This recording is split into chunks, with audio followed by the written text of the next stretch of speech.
Right, there has been a significant development. Breaking news, which has emerged in the last hour. Our chief correspondent, Kaveh Solokol, has it. Well, Jim Ratcliffe, who is in control of the sporting side of Manchester United at the moment, he's given an interview to the Times and Sunday Times Business podcast. And the quotes regarding Manchester United have just been released. And he's backing Ruben Amorim, and he says that he would like Amorim to stay in charge for 3 years. He says Ruben needs to demonstrate he is a great coach over 3 years. And then when he was asked if Amorim is going to get 3 years, he said, yes, that is where I would be, 3 years, because football is not overnight. It's 3 years.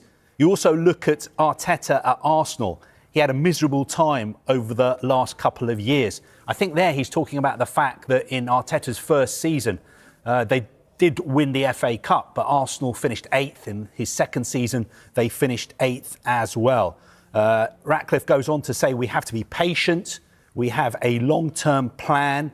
It isn't just flicking a light switch. You can't run a club like Manchester United on knee-jerk reactions to some journalist who goes off on one every week. And then he was asked what would happen if the Glazers, who are the majority owners of Manchester United, said to him, you need to sack Ruben Amorim. Jim Ratcliffe said that is not going to happen. He also says that he believes that Manchester United, under his control, are going to become the most profitable club in the world. He defended the fact that he has made so many cuts at the club. We've seen around 400 people lose their jobs. There was the whole controversy about cancelling free lunches. He said costs were too high. There's some fantastic people at Manchester United, but also a level of mediocrity. It had become bloated. I got a lot of flack for the free lunches, but no one's ever given me a free lunch. He also talked about some of the reactions from United fans and also the media who cover the club. He said the press sometimes, I don't understand. They want overnight success. They think it's a light switch. You can't run a club like Manchester United based on the knee-jerk reactions of some journalist who goes off on one every week. And he defended the Glazers. He said they get a bad reputation, but they're really nice people and they're really passionate. And on Ruben Amorim, he also said Ruben is a good guy. He's not had the best of seasons. He needs to demonstrate he's a great coach over 3 years. And he was asked, is he going to get 3 years? And he said, yes, that is where I would be. Right, I want to bring Mike Phelan in right there. Is he going to get 3 years? Yes, he is. What do you make of that? Well, it's an interesting comment to make in the general course of football now. You know, to get 3 years, you're talking really winning things. You've got to win things to get the 3 years. We don't know behind the scenes what the conversations were when he came into the club, because he came in with this idea of a different way of playing. They've obviously gone with that and they want to give him the opportunity to show that that works. Right now, there's been a lot of games gone by with not really any consistency in not just selection but results. So I think it's an open-ended thing. In football, 3 years is a long time. 1 year is a long time in football. You know, and right now, he's not sitting in the best seat right now, but it is the best seat to be in because you're Manchester United manager and things can change. OK, well, our reporter, Dan... I feel like I feel like we've got to the point with him now, do you know where? We don't want to talk about sacking managers all the time. And United, I think they do give managers enough time. I think they give him... He hasn't been booed, like once. No, they'll never get his name every week. That's what I'm saying. He'll never get booed. And the fans... It wasn't until that Brentford game where I thought, this is the period now where it might be. He's getting a little bit too much time. It almost feels like a matter of time before it does come to an end. It felt... We did Monday Night Football show after that, and I actually said on the show, it's not a thing that you probably do in punditry that much. Obviously, you know this. You just say, oh, man, I don't like the word sacked. I never say this manager should be sacked. There's something about that word I think sounds a little bit disrespectful, it's a man's job.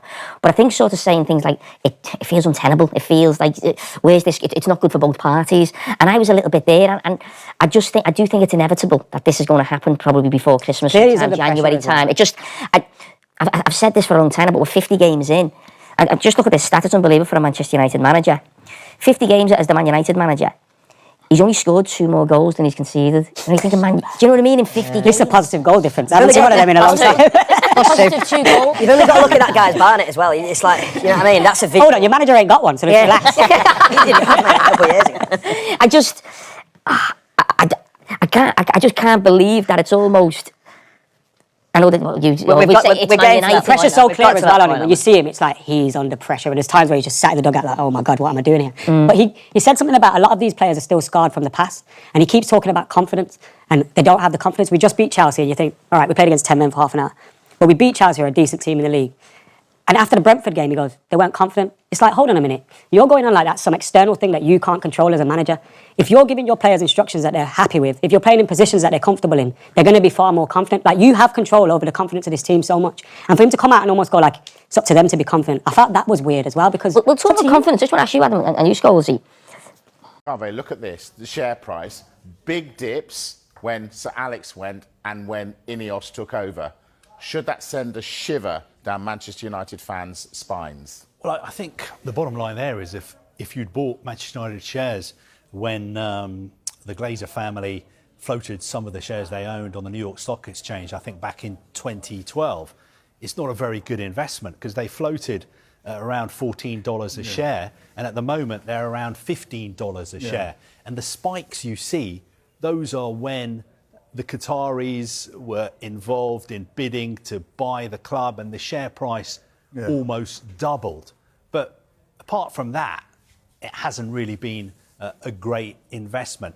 What is interesting, if you look at what's happened at Manchester United since the Glazers bought the club 20 years ago, they bought a debt-free club, and they bought the club in a very, very controversial leveraged buyout. They placed a debt of £604 million on the club, which was debt-free. That gross financial debt is now £742 million, 20 years later. And the total interest that Manchester United have paid on that debt is £852 million.